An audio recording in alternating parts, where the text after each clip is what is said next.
Sekali peristiwa datanglah orang-orang Farisi hendak mencobai Yesus. Mereka bertanya kepadanya, "Bolehkah seorang suami menceraikan istrinya?" Tetapi Yesus menjawab kepada mereka, "Apa perintah Musa kepada kamu?" Jawab mereka, "Musa memberi izin untuk menceraikannya dengan membuat surat cerai."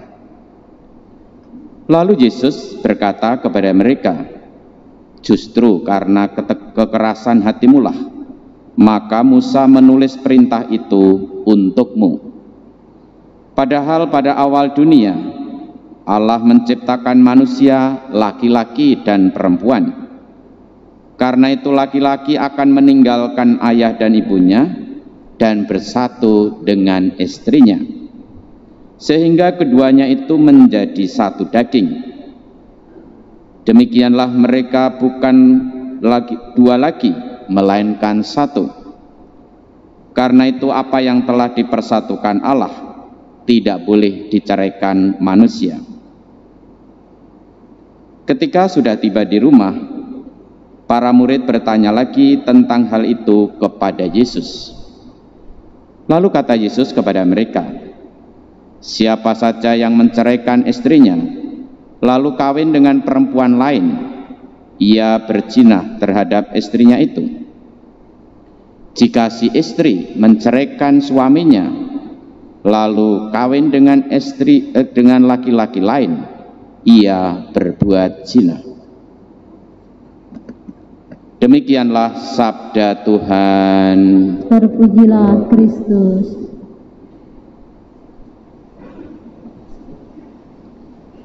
Ibu bapak, saudara-saudari, kaum muda, para suster, adik-adik, anak-anak yang terkasih, kalau saya memberkati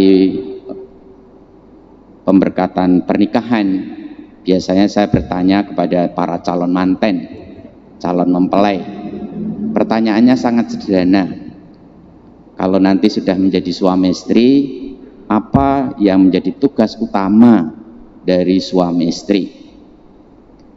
Lalu pertanyaan ini biasanya ada yang menjawab untuk memiliki keturunan, untuk melayani, dan seterusnya. Tetapi saya menegaskan, tugas utama suami istri itu kalau dirumuskan sangat sederhana. Tugasnya apa? Tugasnya adalah menjadi satu. Jadi tugas utama suami istri itu menjadi satu, bukan menjadi dua atau tiga atau empat. Sangat sederhana, menjadi satu. Kenapa? Karena mereka itu sudah dipersatukan oleh Allah. Allah yang menyatukan mereka. Ini adalah soal kesatuan dan kesetiaan. Jadi warta Injil hari ini sebetulnya lebih tepatnya adalah soal kesatuan dan kesetiaan. Maka bagaimana tugas suami istri menjadi satu ini sungguh-sungguh bisa dihayati, bisa dirasakan, bisa dikembangkan. Maka hal-hal yang mengembangkan ya diusahakan, yang tidak mengembangkan ya disingkirkan. Nah, bagaimana ini bisa kita renungkan dari bacaan-bacaan hari ini? Kalau kita dengarkan bacaan Injil hari ini, tadi kan diajukan masalah yang dibawa oleh siapa? Orang-orang Farisi ke hadapan Yesus. Masalahnya apa? Masalahnya itu berkisar pada prinsip diperbolehkan atau tidaknya seorang suami menceraikan istrinya. Memang dalam hukum Taurat tindakan itu diizinkan. Dalam hukum Taurat itu diizinkan, asal dilakukan dengan cara yang ditetapkan. Nah, ini bisa dilakukan dengan surat resmi. Surat cerai yang resmi yang dibuat oleh suami. Jadi suami membuat surat, kemudian surat itu diserahkan pada istri. Kalau istri itu sudah meninggalkan rumah, itu sudah sah. Nah, ini berarti ada gagasan dalam hukum bahwa lembaga perkawinan itu betul-betul keramat. Dan gagasan itu sungguh-sungguh bisa melandasi amatan yang sangat tajam yang diberikan oleh Yesus mengenai diperbolehkan atau tidaknya menceraikan istri. Menurut Yesus, hukum itu diadakan karena apa? Karena ketegaran hatimu. Tadi dikatakan karena ketegaran hatimu, maka Musa menulis perintah itu untukmu. Jadi ada ketegaran, ada ketidakmampuan orang mengenali keramatnya perkawinan itu sendiri. Jadi perkawinan itu keramat. Jadi Bapak Ibu, saudara-saudari yang menikah, membangun keluarga, lihatlah itu sebagai sesuatu yang suci, yang keramat. Nah, lalu itulah sebetulnya kesatuan yang dikehendaki oleh Allah yang Maha Kuasa antara suami dan istri. Kesatuan. Maka dalam bacaan yang pertama tadi kan dalam bacaan Kejadian tadi juga disebutkan, sebab itu seorang laki-laki akan meninggalkan ayah dan ibunya dan bersatu dengan istrinya, sehingga keduanya itu menjadi satu daging. Ya, di situ ada warta kesatuan, kesatuan antara suami dan istri. Nah, apa yang menjadi latar belakang persoalan yang dibicarakan ini? Latar belakangnya ada dua sisi. Sisi yang pertama itu tataran hukum adat Yahudi atau adat agama Yahudi. Itu tataran hukum. Lalu tataran yang kedua adalah sisi batin. Tataran batin yang melebihi sisi-sisi yuridis tadi. Nah, orang Farisi itu bergerak di mana? Tentu orang Farisi itu bergerak di tataran hukum. Hukum, alam pikiran hukum belaka. Dan mereka berbicara soal diperbolehkan atau tidaknya menceraikan istri menurut hukum yang berlaku.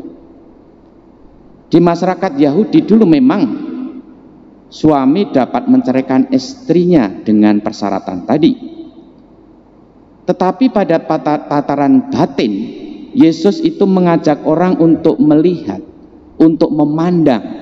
Memandang apa? Lembaga perkawinan itu sebagai tanda menjalankan kemauan ilahi, menjalankan kehendak Allah, menjalankan apa yang dimaui oleh Allah.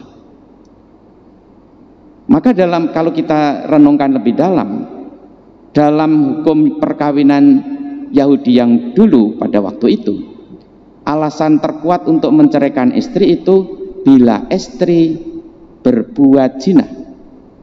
Zina hanya diperkatakan mengenai istri. Ya, di situ hanya mengenai istri, mengenai suami enggak. Ini kan juga lucu. Suami yang selingkuh dengan istri orang tidak disebut zina.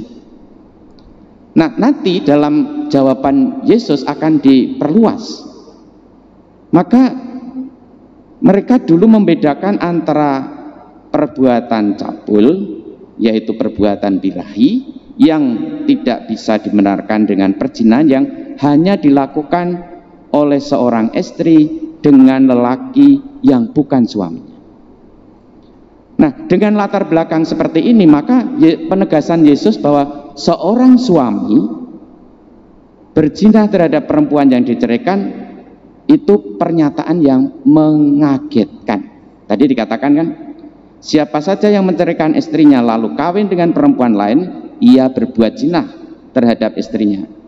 Jika si istri, lihat di situ, jika si istri menceraikan suaminya lalu kawin dengan laki-laki lain, ia berbuat zina. Lihat perbedaannya. Yesus menegaskan seorang istri juga menceraikan suami, tidak hanya suami menceraikan istri. Nah, ini ada perbedaan yang disampaikan oleh Yesus. Nah, bagaimana Yesus memberi penjelasan? Bagaimana Yesus berpendapat seperti itu? Ada dua penjelasan yang saling menopang. Yang pertama, Yesus itu melihat inti warta Alkitab adalah tentang penciptaan manusia, laki-laki dan perempuan. Intinya apa? Bahwa mereka diciptakan itu setara satu dengan yang lain. Jadi laki-laki dan perempuan itu setara, tidak atas bawah, menjadi penolong yang setara. Ibu bapak, saudara-saudari, berbahagialah kita di gereja Katolik itu, laki-laki dan perempuan itu setara, tidak atas bawah. Nah, itu yang pertama. Jadi Yesus menegaskan bahwa laki-laki perempuan itu setara, menjadi penolong yang setara.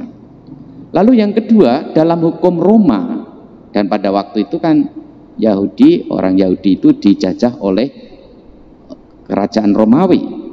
Pada waktu itu dalam hukum Romawi dimungkinkan adanya kesetaraan antara laki-laki dan perempuan dalam hak menceraikan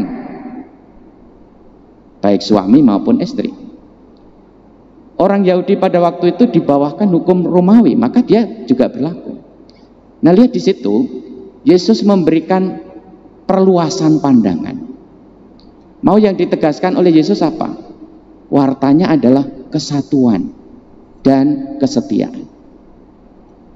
Jadi intinya ada kesetaraan antara laki-laki dan perempuan. Mereka bukan lagi dua, melainkan satu. Maka apa yang telah dipersatukan oleh Allah jangan diceraikan oleh manusia.